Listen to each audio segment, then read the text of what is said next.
How's it going, everyone? I am Sean Moriarty. And I am Ryan, Week Zero Productions for Vel. And this is the Notre Dame Postgame Live Show coming to you live from the Voice of College Football Notre Dame, as well as our channel, the Two Irish Brothers Show.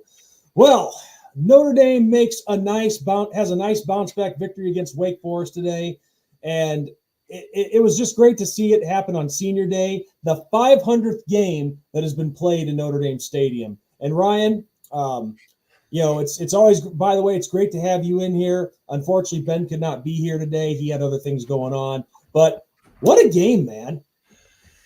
Yeah, I felt a little nervous there at the beginning because I thought that Wake was moving the ball too easily on us in the first half. Yeah. But the defense picked it up in the second half. Sam Hartman and the offense looked, besides the first two drives, looked amazing. So I like to see that improvement. Our receivers, the young freshman and the Eli Raritan, add him to that mix. They looked explosive for the first time this season. Rico Flores had himself a day. Yes, he did. So did Drayden Greathouse with the long touchdown catch. Man, think about Jaden Greathouse, how much we missed him in those big vital moments in those big games where he was injured and wasn't at 100%, how much more different, or not how much more different, but how much more impact he would have had on those games. But I agree. No, I thought the offense took a big step forward this week. Now, it is Wake Forest, but still, in a great game from the offense. Sam Hartman, was it now fourth all time in passing touchdowns in NCAA history? Yes, I think that was correct. Yes, he is passed actually Baker Mayfield and a couple other guys, and is two passing touchdowns away from taking that third spot. So Sam, great game. I know it was emotional for him facing his former team, but overall great win. And on to Stanford. Yep. And also, I got to say this too. It's hard to imagine that only one more game left in the regular season, and then it's on to the postseason. It is so crazy how year in and year out these college football seasons just seem to go by so fast. It feels like it wasn't that long ago. They were just sitting here talking about Notre Dame's schedule preview. Yeah. And then we were getting started on here, and I was in Ireland for the Navy game. I didn't see him all that long ago that I was in South Bend for the Ohio State green out game. Yeah, I was there for USC with who I thought was going to be my girlfriend, but that's all I'm going to say about that. That's not for the audience, but I had to throw it out there. It's funny to talk about. You got to laugh at your own things sometimes. But so getting down to the season itself. So Ryan, obviously, you know this as well as I do. And also, guys, make sure to leave comments. We might even take your calls. And hit the like and subscribe button to both the Two Irish Brothers Show and here to the Voice of College Football Notre Dame. We sure would appreciate it. Now, obviously, Ryan, this season has not gone the way that we hoped it would. I mean, we're sitting at 8-3. Mm-hmm. We didn't really, not many of us really expected to have 3 losses at this point. And I know a lot of people thought that Sam Hartman might be the next Joe Montana, but that's just how the cookie crumbles sometimes. That's just how things fall. They're not always going to go the way that you want them to go. Yep. So obviously, as we stand right now, playoff shot went away after the loss to Louisville. Yep. NY6 chances went away after the loss to Clemson a couple weeks ago. So now it's a matter of, okay, you fight and you play hard for the rest of the season, and you play for the absolute best bowl game that you can possibly get at this point. And which looks like the Pop-Tart Bowl. Honestly, I really hope it's not. I hope it's not that or the ReliaQuest Bowl. You know how I feel about these minor bowl games and the lack of dignity. And well, the Pop-Tart Bowl used to be, I believe, the Camping World Bowl. So it's kind of like that step down from, and it's the first bowl game that's a step down from an NY6. So, Well, it's like, well, you know what I mean is like, okay, I don't care about who sponsors the game, but it's like, can't the bowl game have its own name? Why does it have to be a sponsor-only bowl? Like people making fun of Notre Dame for playing in the Pop-Tarts Bowl.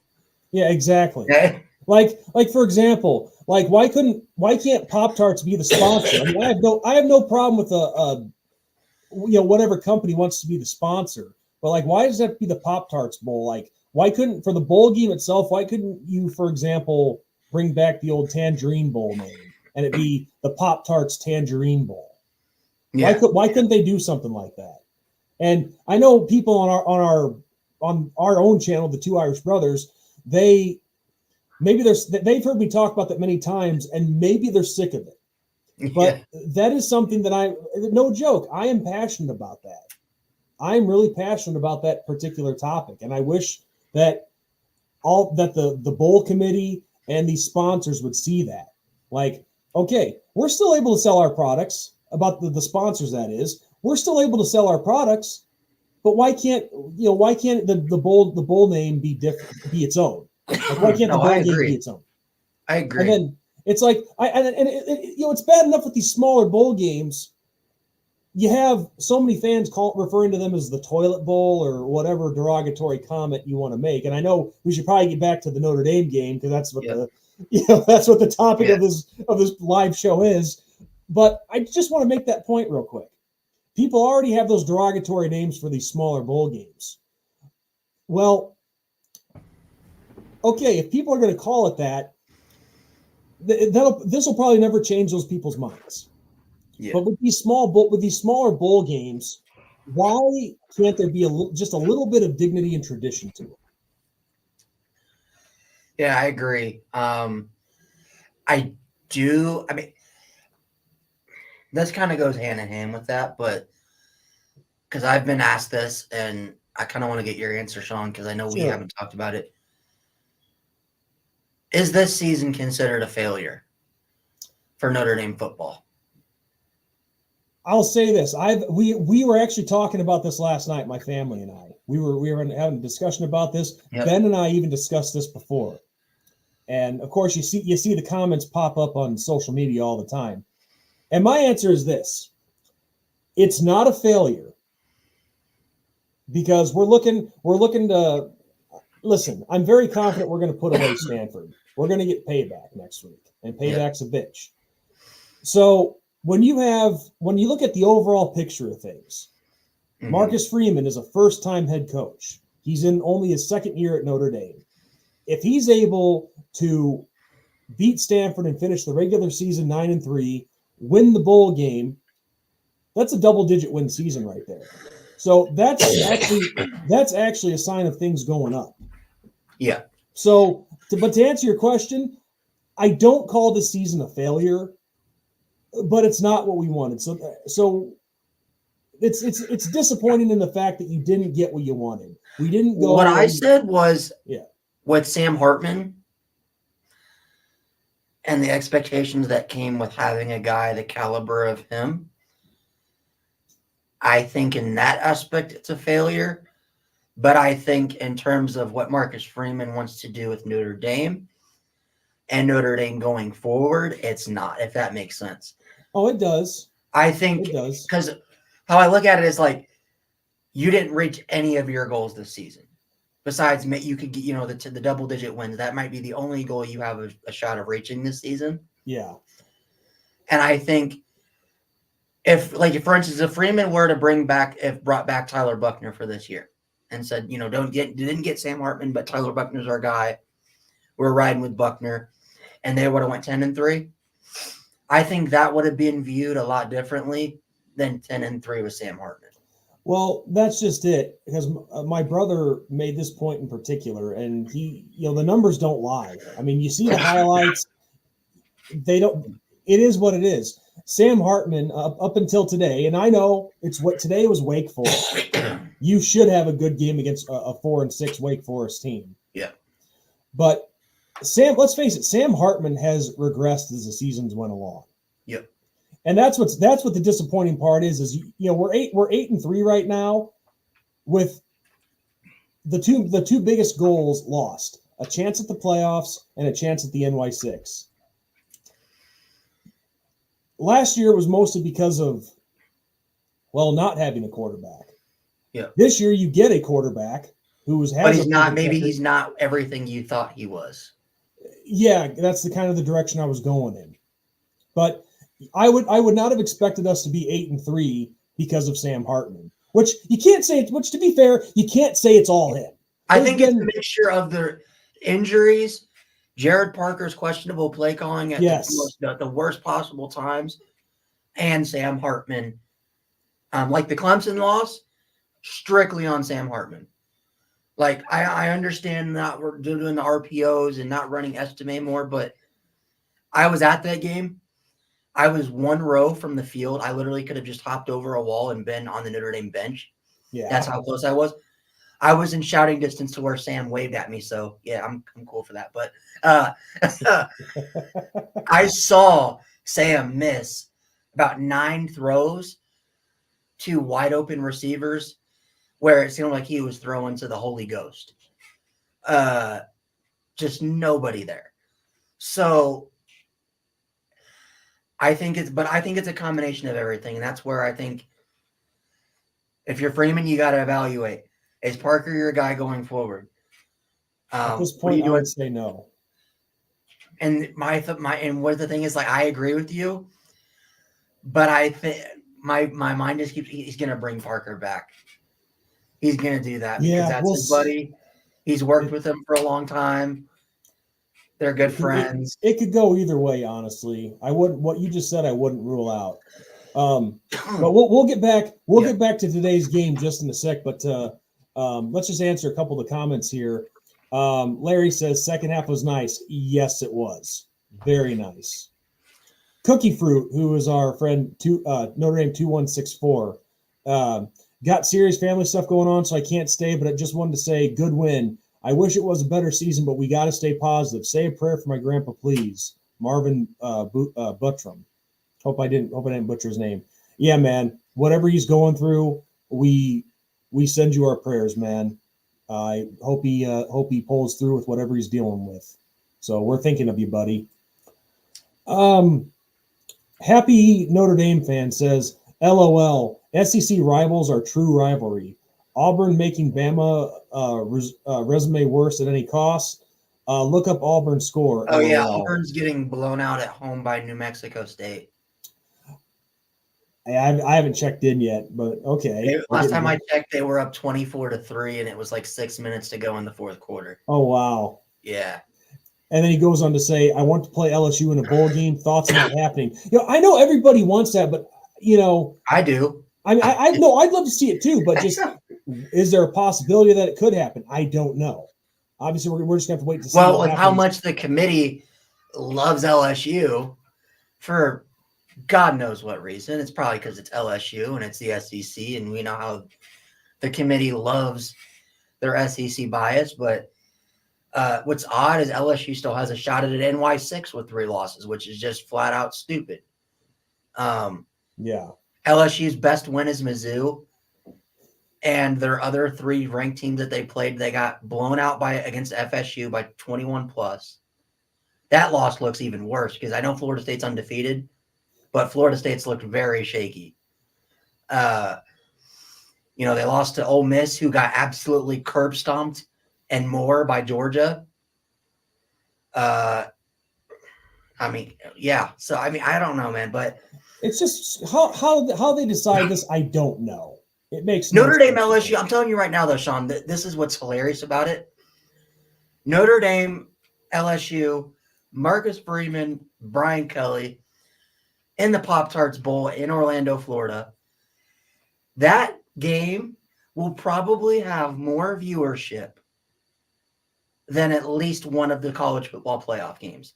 I will guarantee that, because the drama, the headlines, and the storylines for that game and how much both fan bases hate each other is immense. Well, if the thing is, I would love to see that. The only thing is, with that scenario, I just like it to be in a better bowl, like say the Gator Bowl or the Citrus Bowl or something. And I know there's conference tie-ins and all that, but I just would hope that it would be in a bowl game that has a traditional name to it, like the Gator, like the Citrus, or whatever. I think that diminishes it a little bit, but I still would be like, I'd be like, no, the game itself is incredible. Yeah, we just beat LSU.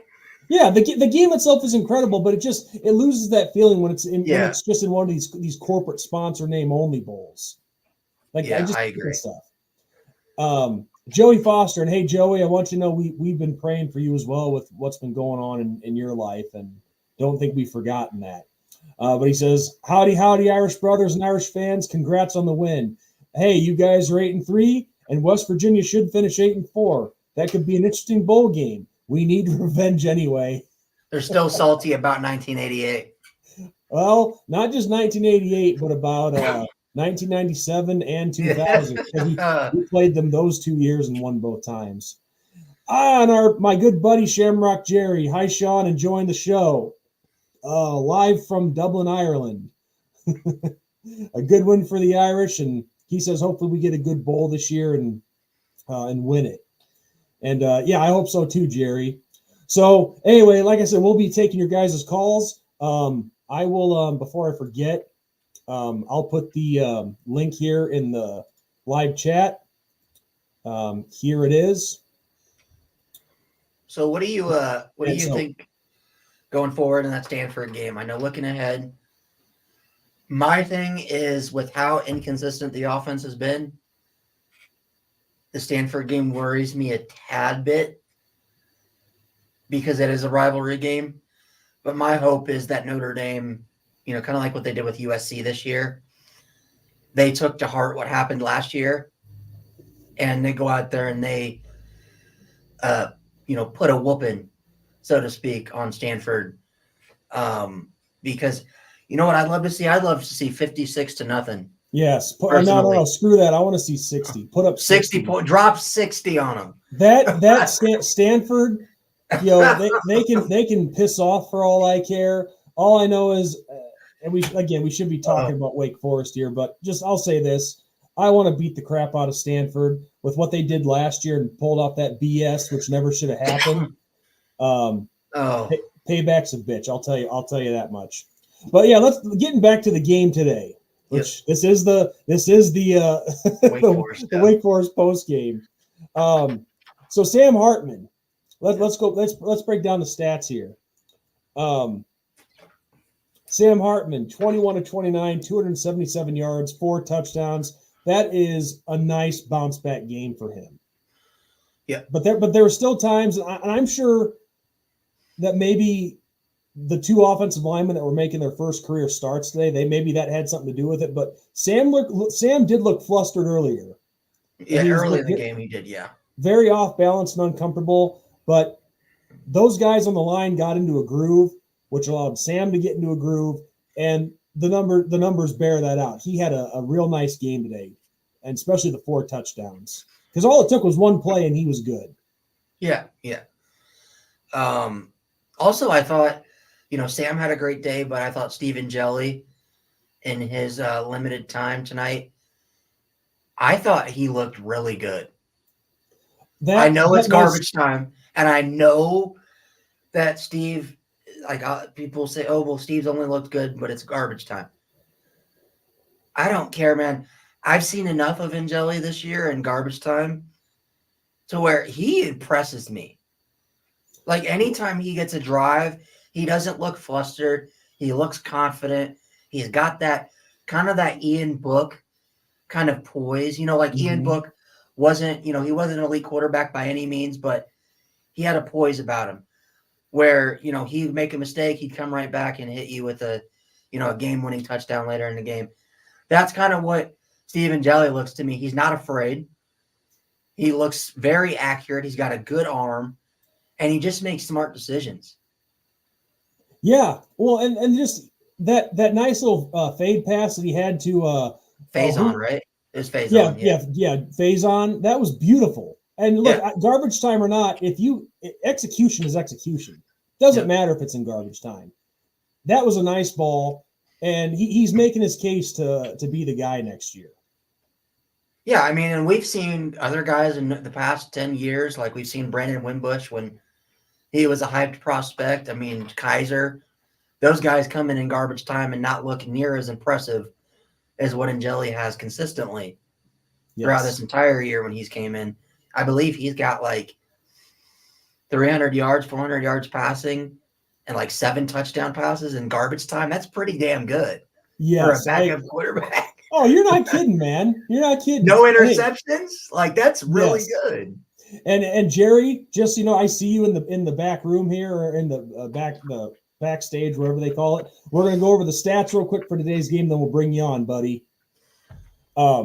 So with the passing game, which was really good today, let's move on down the line. Of course, Audric Estime, the big story with him. He found the end zone one time, 113 yards on 21 carries, which is good for a 5.4 yard per carry average. And he has officially crossed the 1,000-yard mark for this season. Yeah, I know Estime also reached over 2,000 career yards. I saw something where he's the 13th running back in Notre Dame history to get over 1,000. And I think he's the 8th running back in Notre Dame history to have 2,000 career rushing yards. So that's really impressive. He should have more if Parker would run the damn ball. Like, Estime should not. I should never see a game where Estime gets less than 20 carries a game. I know. Like Parker only ran Audric only 3 times in the second half against Clemson. I'll never know, but yeah, nothing in this game ceases. I don't know about you, Sean. I think Audric is the best running back in college football, and I'll stand by that. Yeah, I mean, I try not to be a homer, and maybe I'm too biased, but his play on the field doesn't lie. There's a lot of these other running backs that have better numbers than Estime, but you know why? Because they're not sharing the reps with any other running back. Yeah, I mean, look at all the guys. Well, now, granted, today there were only the other 3 guys behind Audric Estime: Jeremiah Love, Jadarian Price, Jabron Payne. They got 8 carries. No, but I mean, in those games against like Central Michigan, Tennessee State, maybe if we don't but if we don't do that where we're playing 5 running backs, because remember, we were playing 5 running backs all the way up to the Ohio State game. Take away a lot of those reps, and Estime probably has 500 extra yards throughout the season. It's very possible, very, very possible.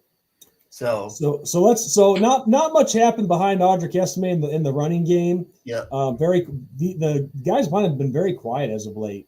But let's go to the receiving game, and this is what I love seeing because it's very spread out. Yeah. So the leader was Rico Flores, who had 8 receptions for 102 yards, no touchdowns, but still, you're putting us in position. Jaden Greathouse, 71 yards, 3 catches, 1 touchdown. Tobias Merriweather, who I'm happy to see, had a pretty decent day. 2 catches, 44 yards, 1 touchdown. Our guy who we were just talking about, Jordan Faison, 4 receptions, 39 yards, 1 touchdown. Eli Raridan, 3 catches, 39 yards, 1 touchdown. Even Devin Ford chipped in with a catch for 12 yards and the 1 touchdown. So that's what I like seeing with our passing game. It's spread out, very spread out, and you're not just zeroing on one guy. Yep, I agree, and I think what we saw in this game is our young receiving core is starting to get healthy again, and I think this is the development piece that plays a big role in what we're going to do next year. You see these guys starting to grow up in front of our eyes. Yes. And that's what we saw in this game. Exactly. And defense, we don't need to say much. They kicked ass all game long today. Oh, yeah. Killed the Wake Forest quarterback. Yes. And not many missed tackles today. So, but a team like Wake Forest, that should be the case. You should dominate. And overall, this whole team just dominated the lesser opponent like they were supposed to. I mean, we could sit here and nitpick. We could sit here and nitpick the defense all we want. We could say, oh, well, that touchdown drive, they made it look too easy. There were a couple times where we lost contain. on the quarterback because he's a running quarterback. You know, a couple of times we got burned by Wake's receivers, you know, on digs, which are just really hard to cover as a corner. Yeah. But yeah, I'm not going to do that. I'm going to that was an A+ performance from our defense. Yeah, and not everything's going to be perfect. You're going to have mistakes. They happen with even the top teams are going to make mistakes. Yeah. So with that said, let's bring in one of my good friends from Dublin, Ireland, the one, the only Shamrock Jerry. Welcome, Jerry. How are you, Sean? Great to hear from you, and occasionally the fault you to Ryan there as well. Well, what can I say? We're nearly getting to the end of the season here, and a great display this afternoon by Notre Dame.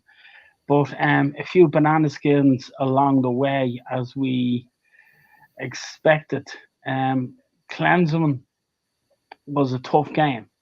We knew that there was potential there to go out there and win it on their home ground, which is very, very tough to go into that stadium to beat Clemson. Sam Hartman sort of like, I'm not saying that the game got to him. Just it goes to show you that those one or two slight mistakes that you make during the game can cost a game. I don't think Clemson, you know, kicked our ass or like that or bet us in any other way. But the previous defeat in the season, that was definitely a banana skin, something that, you know, caught Notre Dame off guard. But it's a learning process, and we can see that in this last game against Stanford, we got to go out and do what we did there today, make a mark and win it, and get a good bowl seeding game so we can finish off this season. But if we finish off this season on a really good spell, I would say Freeman, in a way, has done his job to keep it and to progress for next year's season, because after all, this team is gelling together. Absolutely.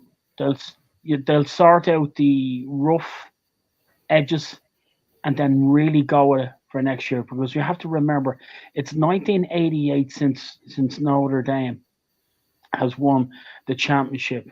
It was 2012 since we got to a final, which I think, you know, I don't know whether Notre Dame got stage fright that day, but with the situation with Manti Te'o and all that other malarkey going on, the news of that hadn't even broke yet at the time of the game. It broke as they were in the locker room. Actually, that's what Te'o said in the documentary. Yeah.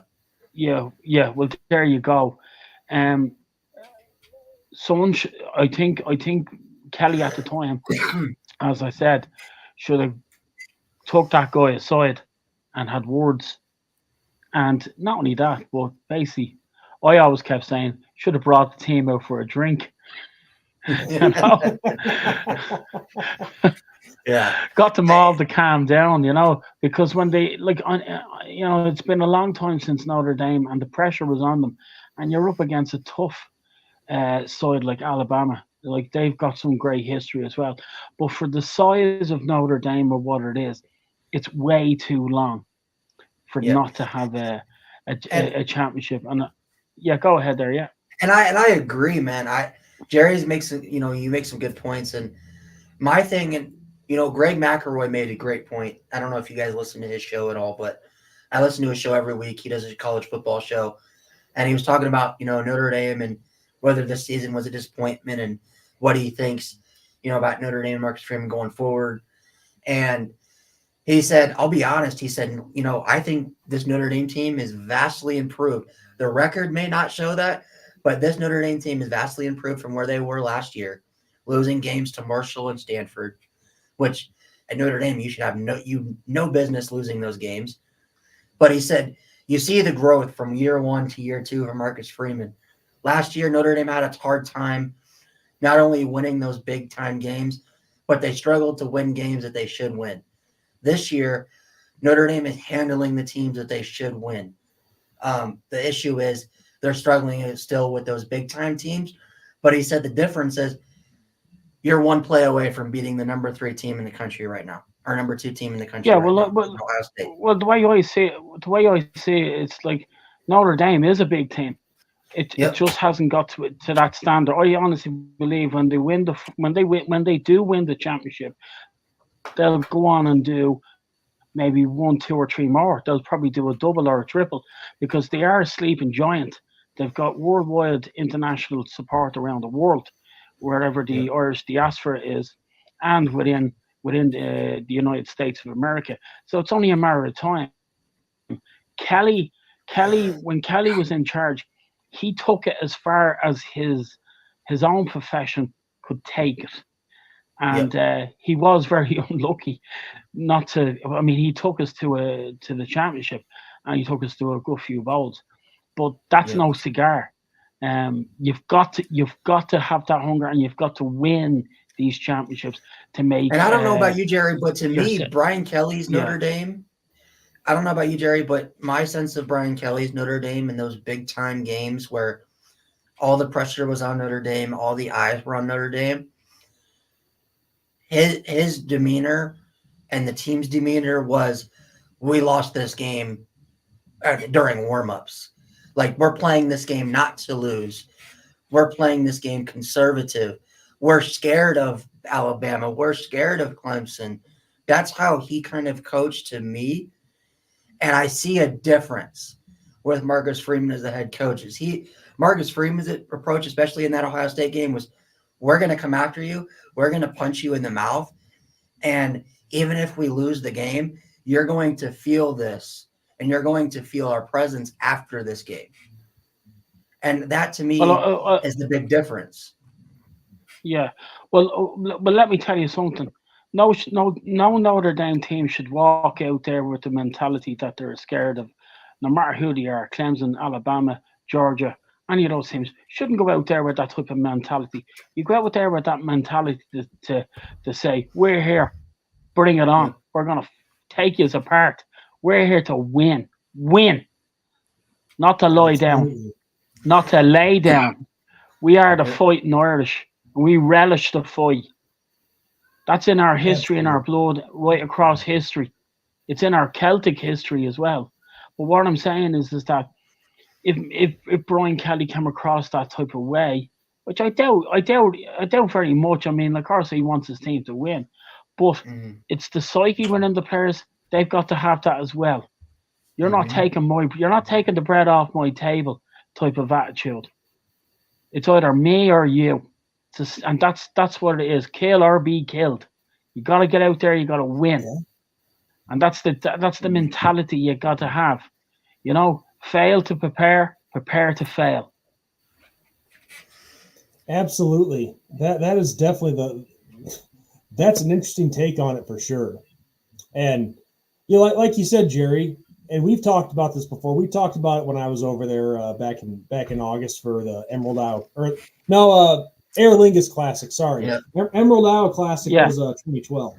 But yeah, no, Kelly didn't do bad for us. My only problem with Kelly is that he just seemed to get lazy at times and like not do as strong recruiting as he could. Yeah, like, and that's why that comment. That's why, Sean. That's why that comment, and that's why a lot of Notre Dame fans don't like LSU now. Or Brian Kelly, is the comments he made when he left was basically blaming the university. Notre Dame is like, you know, the key phrase. He said, you just can't win a national title at Notre Dame. You can't do it anymore. You can't recruit the talent that you need at Notre Dame to win a national title. And that, to me, that's a very defeatist attitude to say something about this historical university. I mean, look, we've gone through Charlie Weiss. The Charlie Weiss era was touch and go. It wasn't great. Brian Kelly came in. Yes, he had all the expectations of what he wanted to do. He got his bite of the apple, right? And he didn't make it. It's as simple as that. What we have now is this Freeman, Mr. Freeman. This is his time, his chance. Show us what you can really do. You know, you've slipped up just 1 or 2 games, 1 or 2 defeats. It's not the end of the world or anything like that. But he'll sit down now and go over what he has to do for next season. What does it take to win a championship? It takes the right team, the right mentality, and you've got to keep those guys in line. They're young men, but you've got to keep them in line, keep them away from all the different. I mean, look, there was one great English soccer manager over here, Alex Ferguson, who managed Manchester United. He would know where every player was on a Saturday night. They're either in their dorms, not out drinking, boozing or up or anything like that. Got to keep an eye on these guys. If you want to win, you want a career. Because as a sports person, you've only got about, say, 7 to 8 years max at the top. That's, in your sporting life. Because once you hit, say, 30 over 30, you're sort of on the decline. Unless you keep yourself very fit, eat well, good dietitian, that type of thing. But I would say Freeman now, let's see how he goes now on against Stanford and what bowl game we get. Yeah, and I Jerry, and you made that point about what BK said was very a defeated statement. And my thing was kind of like when he left for LSU, it was like, and he said that stuff. It's like, oh, so you view LSU as this place where you don't have to recruit, because let's face it, LSU is a program where kids will go to LSU just to go to LSU, especially with NIL and stuff like that. It's because it's that brand. Not saying Notre Dame is not that, but under Brian Kelly, it was not that. Because, and the thing is, like, when you say stuff like that, I can understand if, like, you were a great head coach and you busted your butt on the recruiting trail and you're like, man, I did everything I could at Notre Dame under my power to get the best talent here. But when you say you can't get the elite talent that you need to win a national title at Notre Dame, but then we look at you and what you did at Notre Dame when big-time recruits would come on visits, and instead of shaking their hand, spending time with these kids, they ask where you're at. And, oh, well, where's Brian Kelly? Oh, he's playing golf. What do you think that says to you? Can't take the time out of your day to come spend time with me and show me what's so great about this university? Why would I go there to play for a coach like that when I could go play somewhere else where the coach is actually going to give a crap about me as a player? Exactly. Like, that's the difference. Yeah. Freeman cares about his players, and he takes the time to not only get to know these guys as football players, but as young men. And you see the evidence. Exactly. The evidence. And now, if that was Brian, no, I didn't know that Brian Kerr or Brian Kelly was basically doing that type of scenario, going off playing golf and so forth. You don't go into battle unless you don't follow a chief into battle. Or you don't go into battle unless you've got a chief that's 100%. Like if you watch that film Band of Brothers, the whole regiment basically turned on the leader, because they said, why should I put my hands in the life of this man when he hasn't a clue what he's doing? Or but it's the same in football. You've got to have a chief that's there, that's 100% with you morning, noon, and night. That's is gonna put you on the team first. This is the plan, boys. This is what we're gonna do.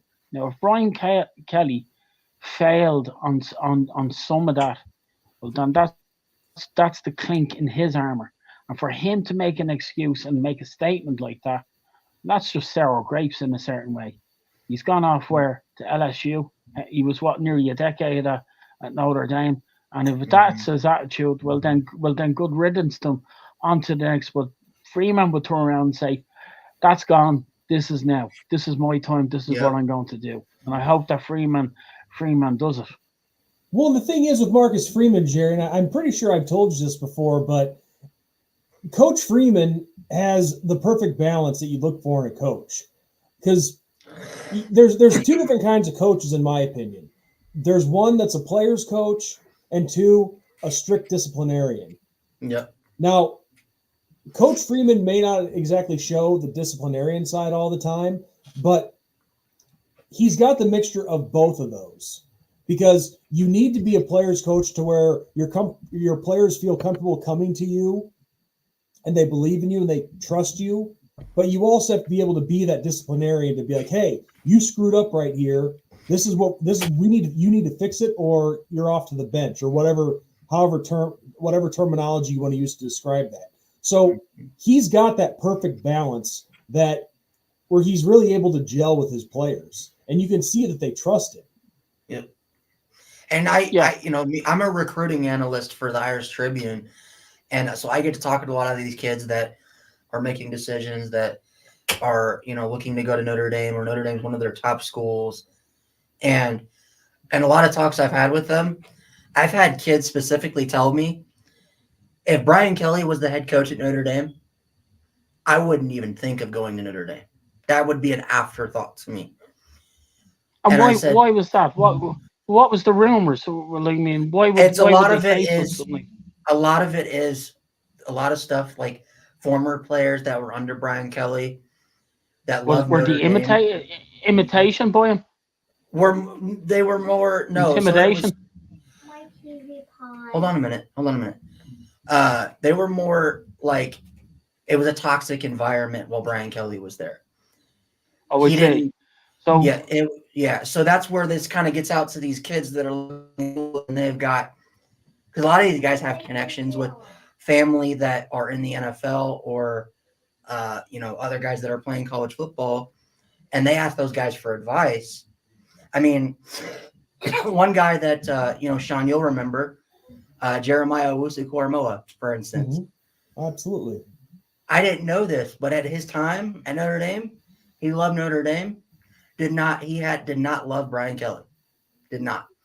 Well, Only reason I found that out is because his brother, who was a 5-star recruit, he told all of his brother about this stuff, because his brother's considering Notre Dame, and okay, hold on. I said hold on. But I found that stuff out, and it's like kind of getting that inside, like, oh, this is really how Brian Kelly was. This is, why these players, maybe didn't feel comfortable playing at Notre Dame. That's maybe why they didn't perform at times, Well, I can understand the politics in sport, and I can understand the politics in dressing rooms, right? Yeah. It's getting the balance right.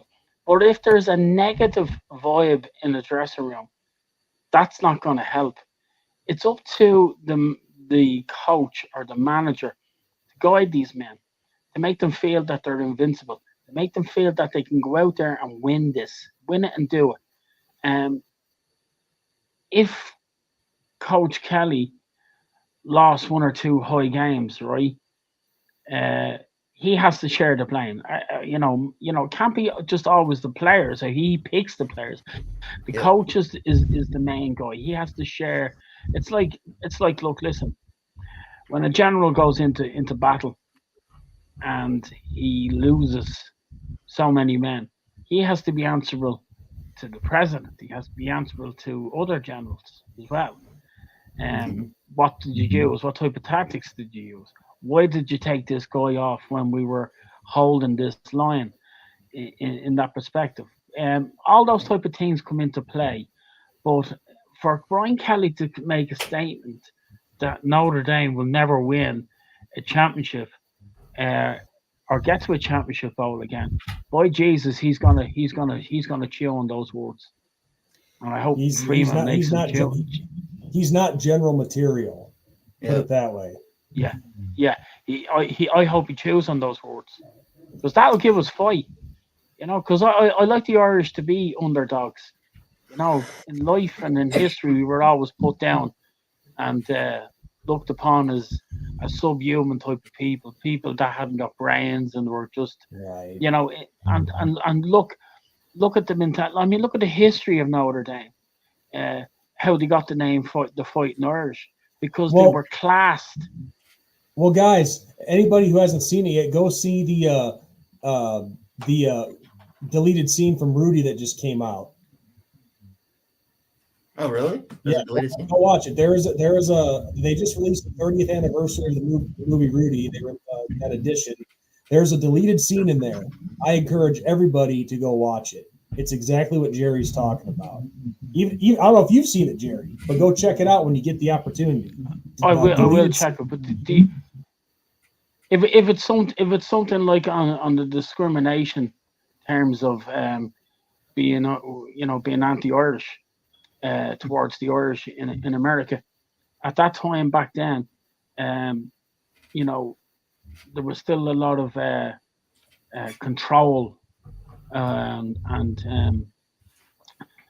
for a small school like that university to rise in the ranks of American college football, and especially for newspapers to describe us in a certain way,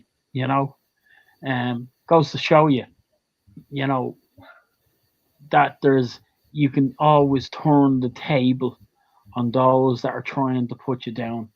And the Irish have always stood for that, Mm-hmm. Just when you thought we were out of the equation, out of the limelight, bang, they come flying back in. Exactly. Like the hounds of Cuchulainn, which is that type of thing. So, like as I said, look, I can talk in a very uplifting way, but it does boil down to Freeman getting this team right and winning a championship. I have no doubt that he has a team that can win a championship.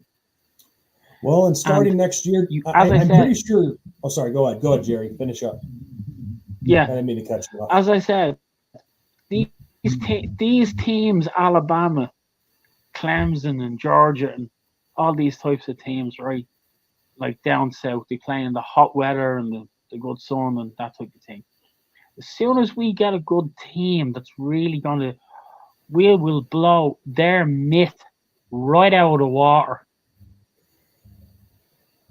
Well, we're starting to get some really amazing talent coming in that we didn't think we'd get. So I think CJ Carr and Deuce Knight get on campus. Yes, and also I'm glad you brought that up.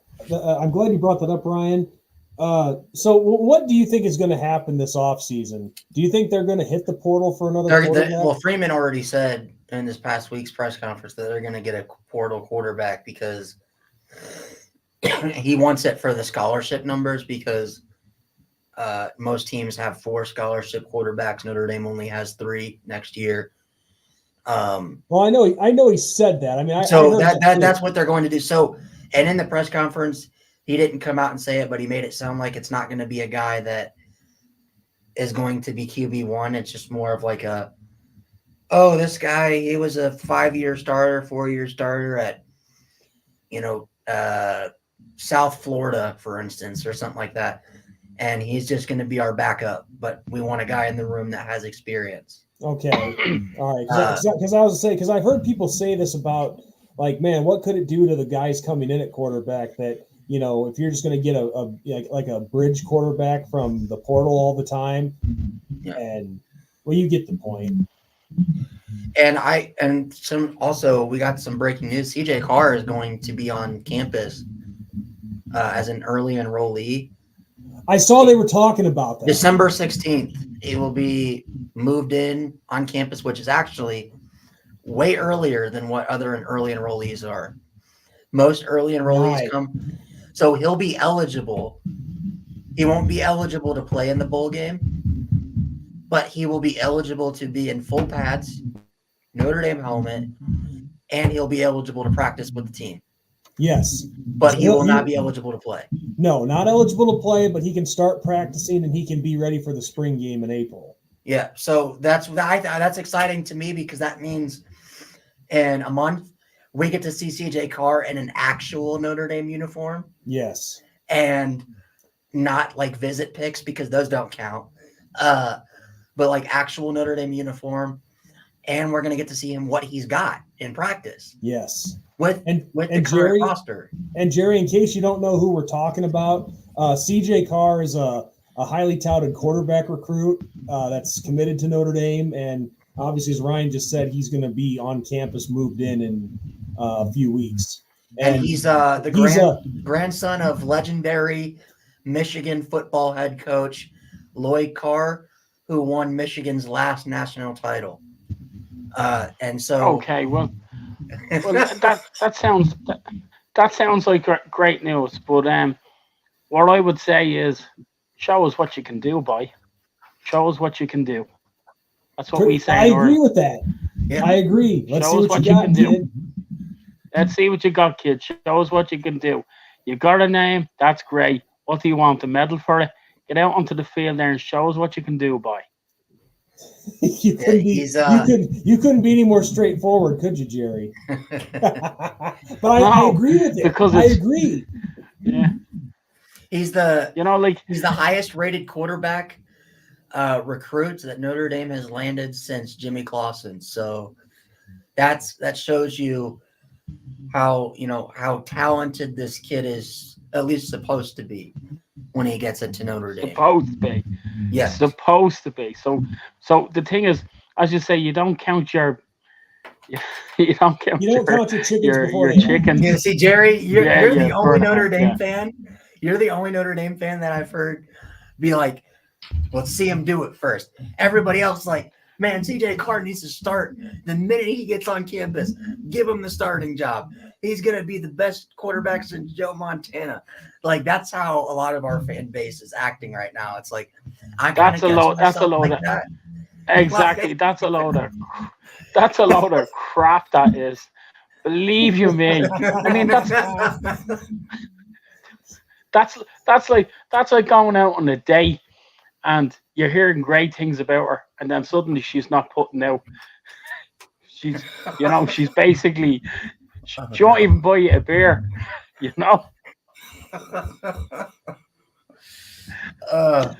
then I put it in a very Irish poetic way.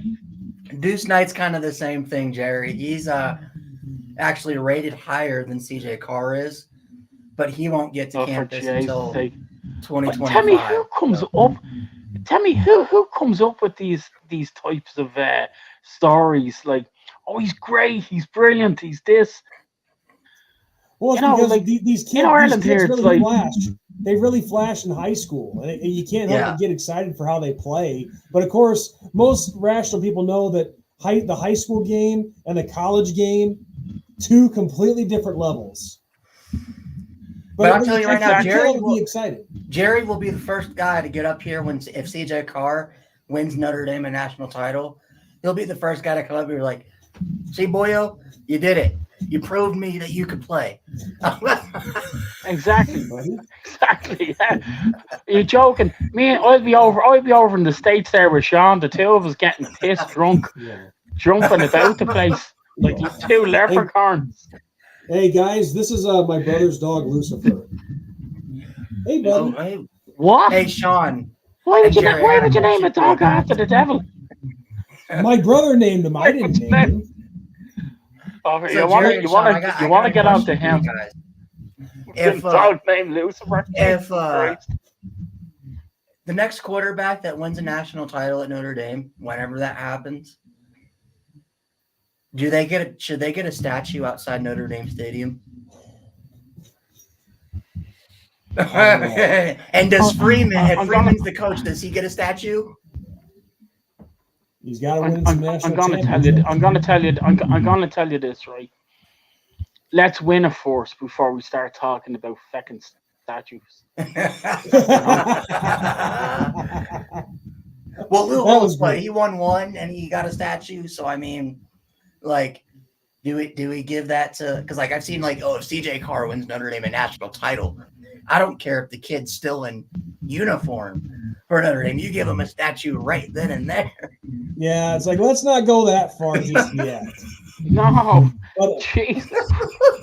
Who comes up with this? Codswallop. It's just people being excited. That's what it is. Yeah, be excited when we've actually are holding the trophy in our hands and we're going, we are the championship winners of this year. That's when we celebrate. That's when the whole of South Bend and Irish America football celebrates. When we have the trophy in our hand. There's no point saying, "Oh, we're excited that we have this player." Get out there and show me what you can do, boy. If Notre Dame wins the national title, do you guys think that that celebration will be like Philadelphia Eagles celebration, or do you think? No, I think it would be more like the Cubs. Like when the Cubs won. Okay, I think so. Because I was wondering, like, do you think like a riot celebration, or do you think more like no, not at all. Where do you think you are, Belfast? Well, Jerry? Did you see? Jerry, did you see? Oh my God! You really just said that? What do you think you are, Belfast? Jerry, did you God. see what the Eagles fans did after they won the Super Bowl? They completely trashed the city of Philadelphia. They burned horse poo. They set cars on fire. They knocked down. But Ryan, that happens in Philadelphia anyway. That's Philadelphia. But they had an excuse. An excuse. You win and you. All right, tonight, lads. After we win, we're burning this fucking place down. Wow. I mean, listen. Why are you going to burn horse turds? Look, they wake up the next morning and the Rocky Monument has gone into the river and the whole place is burned to the ground. Jesus Christ. What I can't believe is they just burn horse turds. At least when I burned horse turds back in the day, I was putting them in a bag on somebody's doorstep. They just burn horse turds because they're there. I had a buddy of mine. I tell you. Yeah, go ahead, Jerry. I'll tell you one thing. If the Irish win a championship, they will most definitely celebrate. But I will tell you one thing. There'll be no riots or any of that type of crap. It'll be fantastic celebrations where Freeman, which I would hope, if we win the first one, we'll go and do a double. That's what I think. A double and plus how many more? I don't know. I'd say he would do a double if he wins the first one. That means he has a team. National championship, yeah. If he wins, no. If we win a championship, first of all, Sean, if we win a championship, everybody's going to South Bend. We're getting Marcus Freeman to the linebacker, and everybody's buying that man drinks until he's completely crap-faced. That's what we're doing.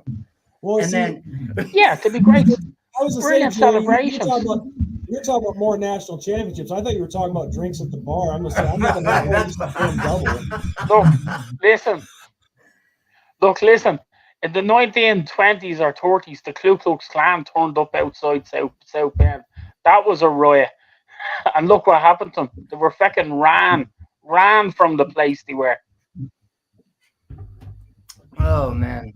Yeah. Well, they were. So the Irish don't lie down. No, we don't.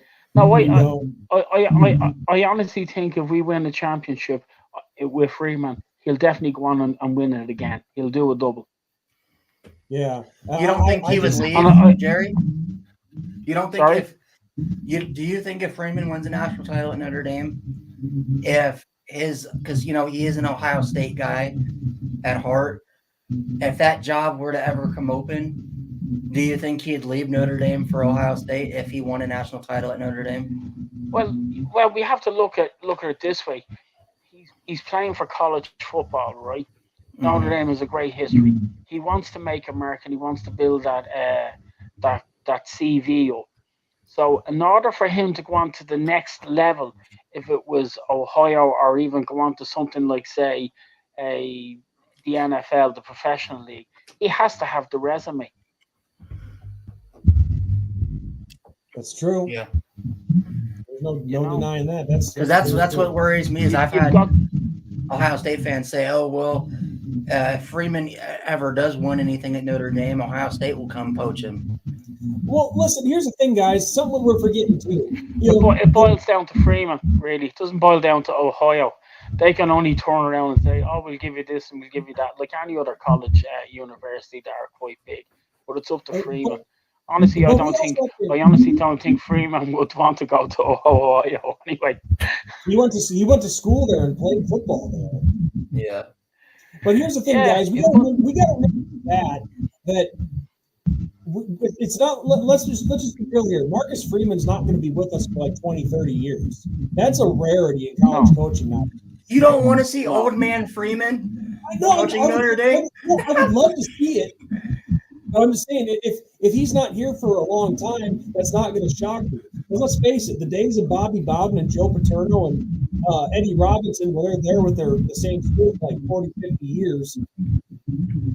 Kirk Ferentz and the head coach of Utah, they're the only exceptions. But you're not going to see guys sticking around at one school for, decades. Bro, I'm telling you right now, I think we saw the last of that with Brian Kelly. He was there for nearly 8-9 years. You won't really get that for 12, right? Or 13 years. Yeah. 2010 was his first season. 2021 was his last. I say the most that you will see with most coach players will be 5 years. Yeah, probably. I mean, at least that's the average nowadays. But if Marcus Freeman were to stay with us for 25 years or whatever the case may be, excellent. I'd love that, but I'm just not anticipating that. Because you just don't see a lot of that anymore. But anyway, Ryan has himself paused. Well, he put me in stitches a lot. He put me in stitches of laughter there about the Eagles. The Eagles fans. How in the name of God would you carry on like that? Anyway, in Ireland and Belfast, we wouldn't consider that a riot. No, Belfast. They would put Philadelphia to shame. And I'm telling you, when you made that comment, what do they think they are, Belfast? You almost had me pissing my pants, Barry. Holy shit! Damn. Belfast. Who do they think they are, Belfast? Yeah. Jesus Christ. But we're just about out of time here, and I'm waiting for Ryan to get back because I want to address a couple of these comments that I think are pretty interesting. Okay. Well, just before I go there, prediction for the Stanford game, and what type of bowl game do you think we'll get? I think is it January, just after Christmas, we get a bowl? That's actually the two comments I wanted to address. But first, it's like I want to wait till Ryan gets back because he's on silent right now. All right. But that's one of the comments here is what bowl game this DJ Shepard, he asked what bowl game do you think we will play in? And before you showed up, Jerry, Ryan and I were talking briefly about that. And well, to answer who was that Shepard? Is that Shepard there, is it? Yeah, that's the question. We give him a hello. How are you, DJ Shepard from Dublin, Ireland here? Hope you're well, my friend. Might be having a nice glass of beer or whiskey, on this Saturday night. Well, as you do. It's Saturday morning for you now. Saturday morning here. What was I going to say to you? Shamrock Rovers have completed the 4 in a row. Yeah, I saw that. Here in Ireland. And then in the FAI Cup, which was a new record for Irish football, nearly 50,000 turned up for the game between St. Patrick's Athletic and Bohemians Football Club. And of course, the Bows were beaten because we all hate them. They're like Michigan. So St. Pat's won the cup and they qualify for European football next year as well. That's soccer, ladies and gentlemen. And in the rugby, oh God, the Rugby World Cup this year, Ireland were so close, against New Zealand. And I went down to the pub with Jennifer to watch that game, and we were a little bit gutted that Ireland didn't get to the All Blacks are always a hard team to beat. They are.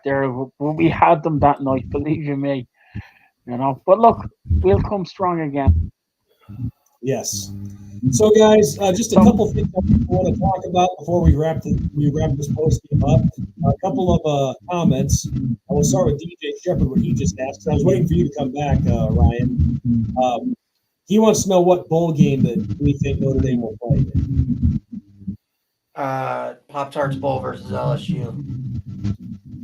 I want the Gator Bowl against LSU.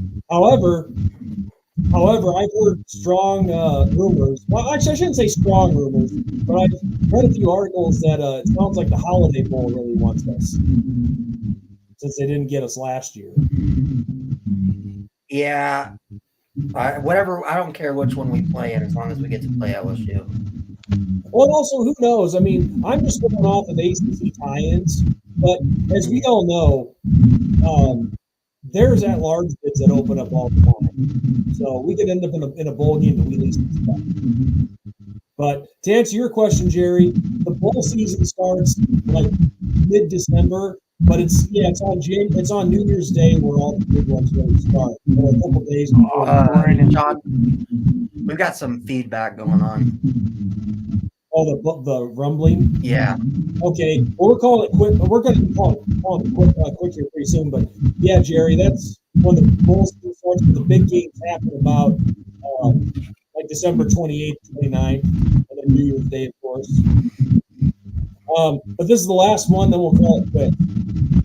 Happy Notre Dame fan says, "Do you guys think we should claim 2012 since Bama claims 1973, even though we beat them in bowl game? And then obviously we should claim 93." No, you know which one we should claim? We should claim the one in 1990, where we beat number 1 Colorado, but Miami claimed the national title that year, even though we beat the number 1 team in the country. Yeah. There's two that we can easily claim. 1993 for sure. Because we should claim that one because we beat Florida State heads up. We each had one loss. We both won our bowl game. And the only thing that hurt us, obviously, was losing to Boston College. Do you remember why that was that they picked Miami as the champion over us that year in 1990? I do not. But you know what? That's why we have the internet. Overall, we got the 12-team playoff next year, so Notre Dame's chances of winning a national title only go up.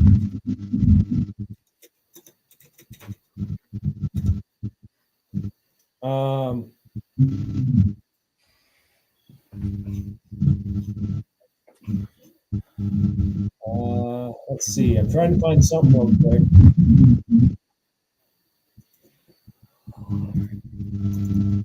Yeah, I don't know what the hell that is.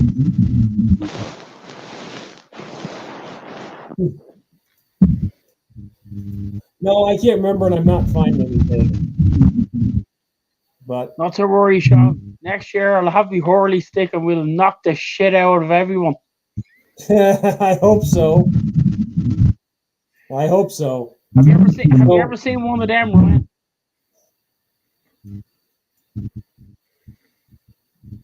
Ryan, have you ever seen a Hurley stick? No, I haven't before. Well, it's like a. Let me see now. It's like a hockey stick, right? It's made out of ash wood. It's long, right? And it has like a pickaxe handle on the end of it, right?